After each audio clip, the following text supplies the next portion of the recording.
YouTube videos. For today's video, you guys are gonna get ready with me while I create a everyday makeup look while chit-chatting with you guys and talking to you about my favorite scary horror movies.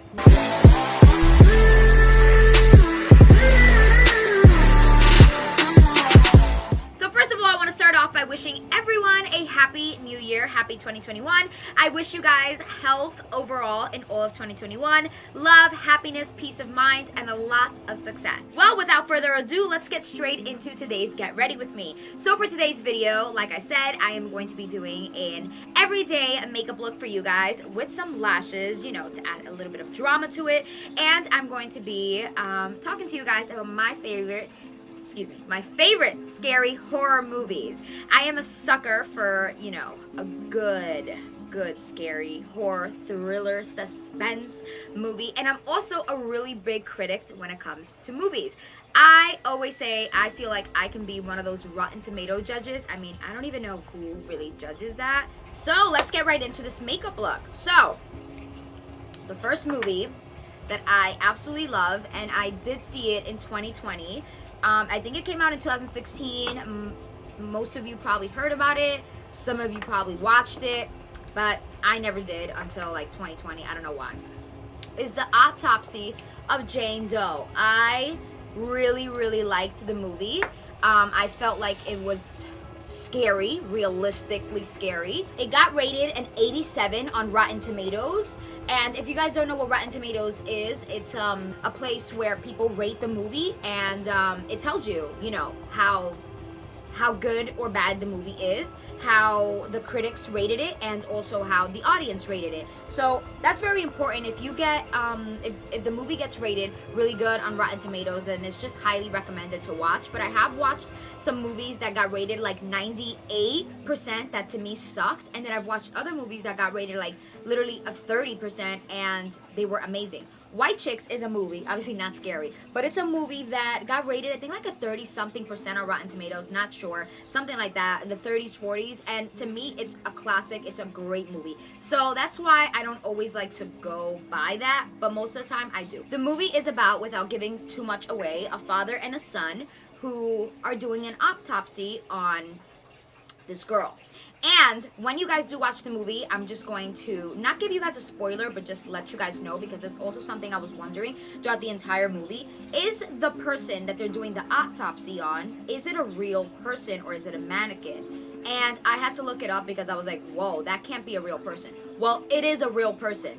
It's an actress, and this actress, I don't even know what's her name or anything, but she did such a great job in looking like she was dead. Like, she was literally frozen the entire time. Her only job throughout the entire movie was just to be still, and honestly, it looked insane. The father and son, you know, in the morgue, investigate the death of this beautiful girl. Since they don't have a name for her and they know nothing about her, they call her Jane Doe. And like I said, a bunch of things start going on after they start doing her the autopsy and all that good stuff. I do recommend you guys to see the trailer before seeing the movie, so you guys can understand what you guys are in for. Next scary movie that I really enjoyed, and this is honestly, I think, almost everyone's favorite, because every time that I bring this movie up to somebody, and I'm pretty sure a lot of you guys have seen it, the majority of people are like, oh my god, yes, that's a good one, that's a good one.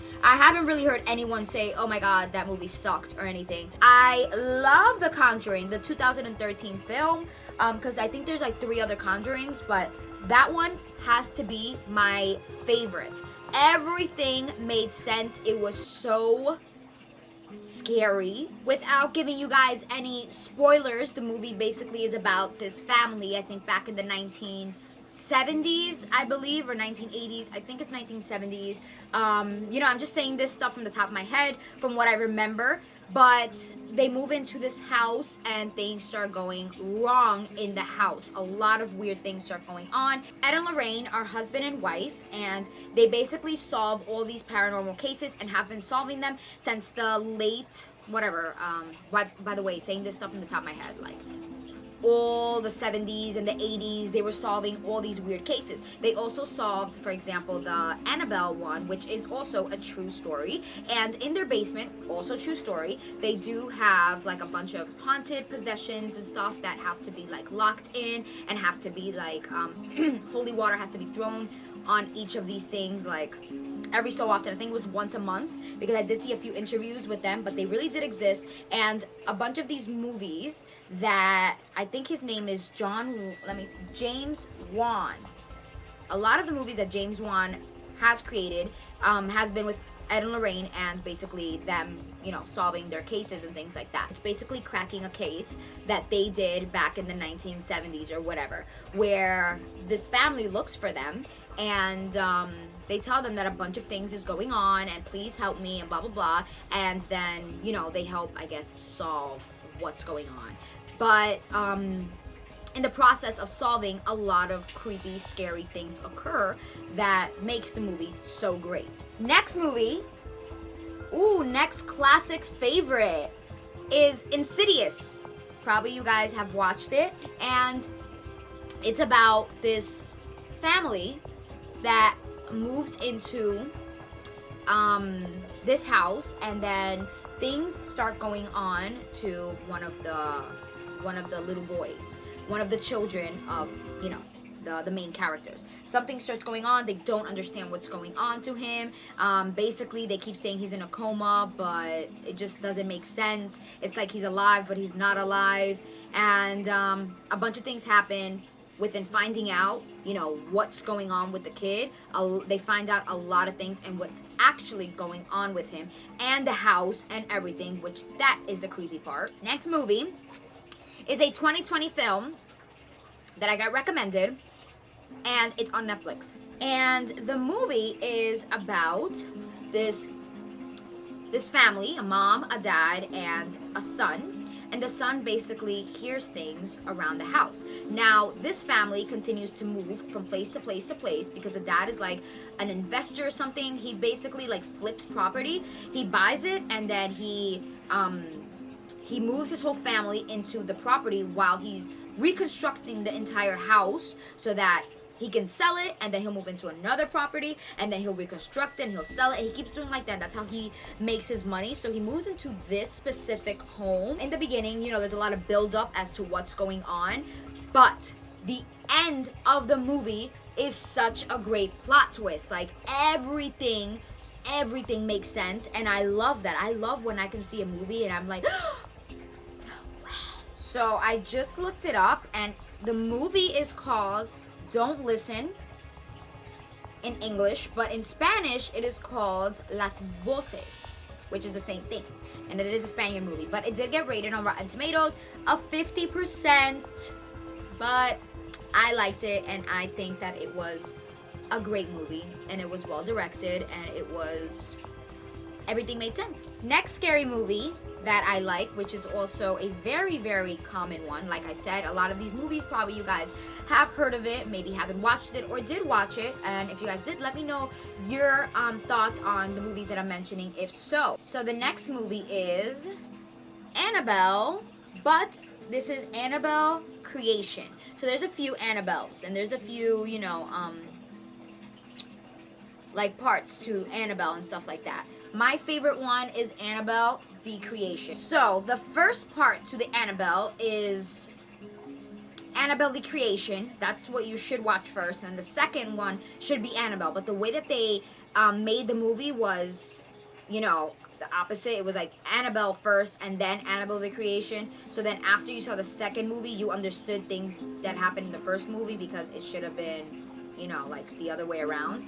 Annabelle the Creation, on the other hand, I liked it. I liked the way it was produced. I liked the storyline. Definitely left me on my feet, you know, my toes the entire time.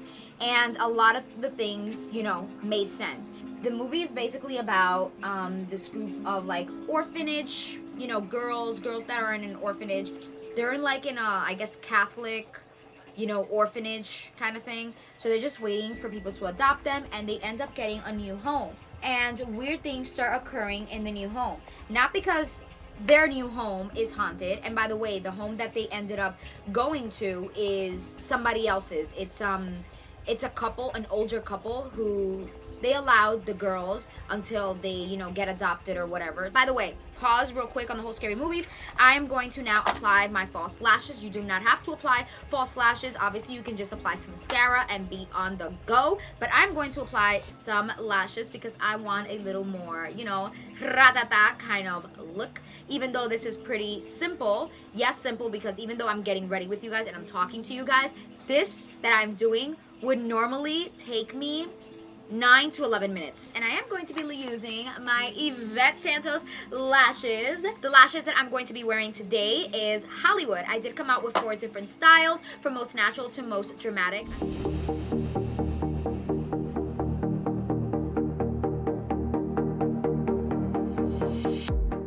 I can't really talk while I'm applying, you know, either my lashes or anything on my eyes, really, like my eyeliner or mascara or anything. I can't really talk because I have to make this really weird face so that, like this, so I can't really talk. So let me just finish applying this.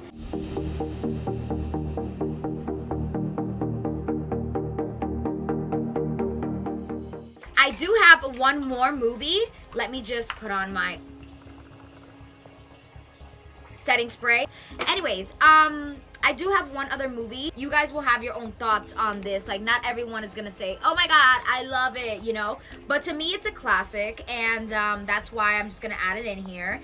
I know it's probably not like the best scary movie, but I like it. I enjoy it. It is The House of Wax. It did come out in 2004, 2005, I believe. But I like it. I feel like it's such a classic, great scary movie. And it's about, if you guys haven't watched it, I mean, it did come out a while ago, so I would be very surprised if you guys haven't.